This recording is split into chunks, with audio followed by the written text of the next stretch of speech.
नमस्कार मित्रांनो, माझ्या यूट्यूब चॅनलवर मी आपले सर्वांचे स्वागत करतो। मित्रांनो, मुख्यमंत्री माझी लाडकी बहीण योजना ही केवायसी करण्यासाठी सरकारने आता मुदत वाढवलेली आहे।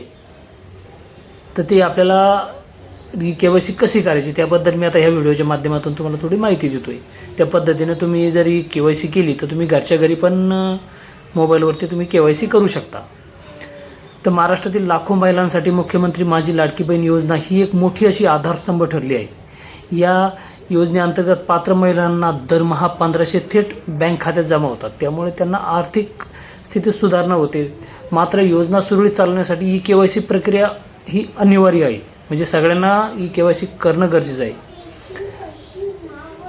आणि जानेवारी 2026च्या अपडेटनुसार आता मुख्यमंत्री माझी लाडकी बहीण ही योजनेची केवायसीची मुदत आता पुन्हा वाढवण्यात आलेली आहे। तर केवायसी आपल्याला करणं का गरजेची? मुख्यमंत्री माझी लाडकी बहीण योजना पारदर्शी असल्यामुळे फसवणूक मुक्त राहावी यासाठी ही केवायसी आवश्यक आहे। ही प्रक्रिया आधार कार्डवर आधारित असते, ज्यामुळे फक्त खऱ्या पात्र लाभार्थ्यांनाच पैसे मिळतात। ग्रामीण भागात इंटरनेटची समस्या, कागदपत्रामुळे होणाऱ्या चुका किंवा माहिती अभावामुळे अनेक महिलांना वेळेवर ही केवायसी करता आली नाही। त्यामुळे मुख्यमंत्री माझी लाडकी बहीण या योजनेची मुदत आता वाढवण्यात आलेली आहे। तर ह्या योजनेसाठी लाभ जे घेणारे त्यांचे जे वय ते 21 वर्षे ते 65 वयोगटातील पात्र महिलांना दरमहा 1500 रुपये मिळतात। तर त्याची जी पात्रता आहे ती आहे कुटुंबाचे वार्षिक उत्पन्न 2.5 लाखापेक्षा कमी व विवाहित महिलांसाठी नवऱ्याने आणि अविवाहितांसाठी वडिलांचे प्रमाणपत्र हे गरजेचं आहे। त्यानंतर ही केवायसी सुरू 18 सप्टेंबरपासून ही केवायसी आता चालू झालेली आहे।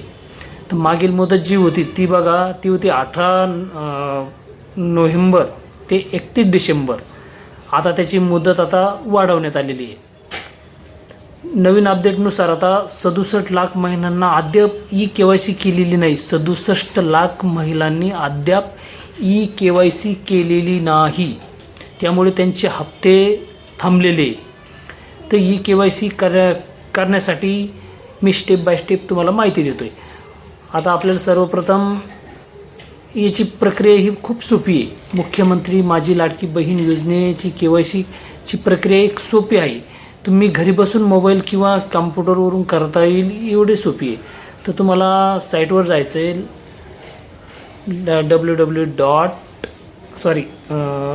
ladkibaheen.maharashtra.gov.in ह्या वेबसाईटवर जायचं आहे। तिथे गेल्यानंतर ई केवायसीचा पर्याय निवडायचा आहे। त्यामध्ये आपल्याला आधार क्रमांक टाकायचा आहे। त्यानंतर तुमच्या आधारला जो मोबाईल नंबर जोडलेला राहील मोबाईल नंबर, त्यावर तुम्हाला आता एक OTP येईल। तो OTP आपल्याला टाकून ही प्रक्रिया पूर्ण करायची आहे। जर मोबाईल नंबर आधारशी लिंक नसेल तर आधार केंद्रात जाऊन तुम्ही आधी आधारला मोबाईल नंबर अपडेट करा।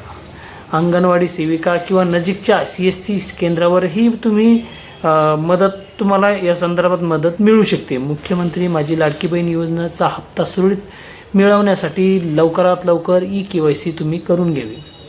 महिलांना होणारा फायदा आणि आव्हान। मुख्यमंत्री माझी लाडकी बहीण योजना ही जी आर्थिकदृष्ट्या स्वावलंबी बनवण्याची मोठी पुढची पायरी आहे। या योजनेमुळे अनेक कुटुंबांना आरोग्य, शिक्षण आणि दैनंदिन गरजांवर चांगला परिणाम झाला आहे। मात्र ई केवायसी न केल्यामुळे हप्ते थांबलेले आहे, ज्यामुळे ग्रामीण भागातील महिलांना विशेष त्रास होऊ शकतो आणि झालेला पण आहे। सरकारने यासाठी आता मुदत वाढवली तरी अधिकाऱ्याचे पत्र येण्याची वाट पाहत आहोत। मुख्यमंत्री माझी लाडकी बहीण योजनेच्या लाभार्थ्यांना आता घाबरून जायची गरज नाही। फक्त वेळेवर तुमची केवायसीची प्रक्रिया पूर्ण करून घ्या। तर आता त्यामध्ये बघा पुढचे जे पाऊले, सध्या मुख्यमंत्री माझी लाडकी बहीण ह्या योजनेची केवायसी करण्याची आता मुदत 31 डिसेंबरपर्यंत होती, ती संपली। त्यानंतर पुन्हा आता मुदत वाढलेली आहे, पण जानेवारीमध्ये याची मुदत आता वाढवण्यात आलेली आहे। तरी तुम्ही आता तुमची जी केवायसी आता पूर्णतः करून घ्या। धन्यवाद।